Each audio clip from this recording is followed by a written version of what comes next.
Mark RSV. Jesus before Pilate.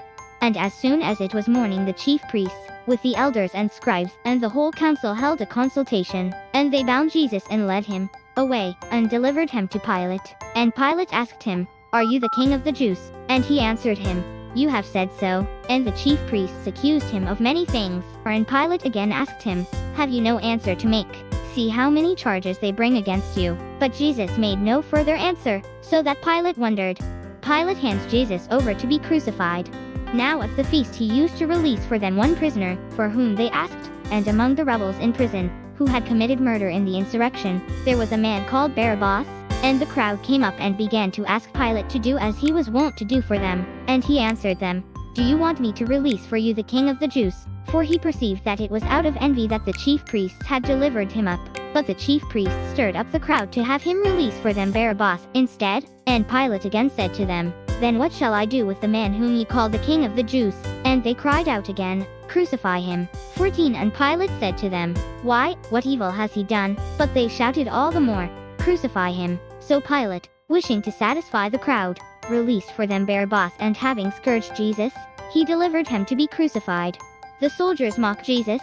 And the soldiers led him away inside the palace, that is, the praetorium, and they called together the whole battalion. And they clothed him in a purple cloak, and plaiting a crown of thorns they put it on him. And they began to salute him, "Hail, King of the Jews!" And they struck his head with a reed, and spat upon him. And they knelt down in homage to him. And when they had mocked him, they stripped him of the purple cloak, and put his own clothes on him. And they led him out to crucify him.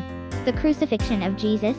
And they compelled a passerby, Simon of Cyrene, who was coming in from the country, the father of Alexander and Rufus, to carry his cross. And they brought him to the place called Golgotha, which means the place of a skull. And they offered him wine mingled with myrrh. But he did not take it. And they crucified him, and divided his garments among them, casting lots for them, to decide what each should take. And it was the 3rd hour when they crucified him. And the inscription of the charge against him read, "The King of the Jews." And with him they crucified 2 robbers, one on his right and one on his left. And those who passed by derided him, wagging their heads, and saying, "Aha! You who would destroy the temple and build it in 3 days, save yourself, and come down from the cross." So also the chief priests mocked him to one another with the scribes, saying, "He saved others, he cannot save himself. Let the Christ, the King of Israel, come down now from the cross, that we may see, and believe." Those who were crucified with him also reviled him. The death of Jesus. And when the 6th hour had come, there was darkness over the whole land until the 9th hour. 34 And at the 9th hour Jesus cried, with a loud voice, "Eloi, Eloi, lama sabachthani," which means, my God, why hast thou forsaken me?"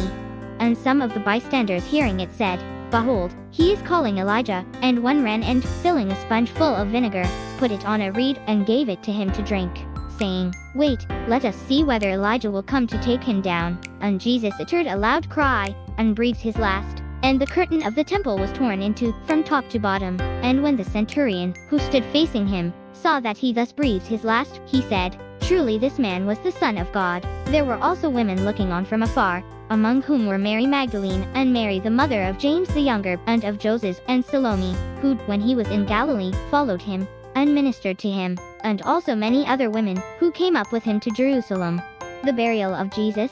And when evening had come, since it was the day of preparation, that is, the day before the Sabbath, Joseph of Arimathea, a respected member of the council, who was also himself looking for the kingdom of God, took courage and went to Pilate and asked for the body of Jesus.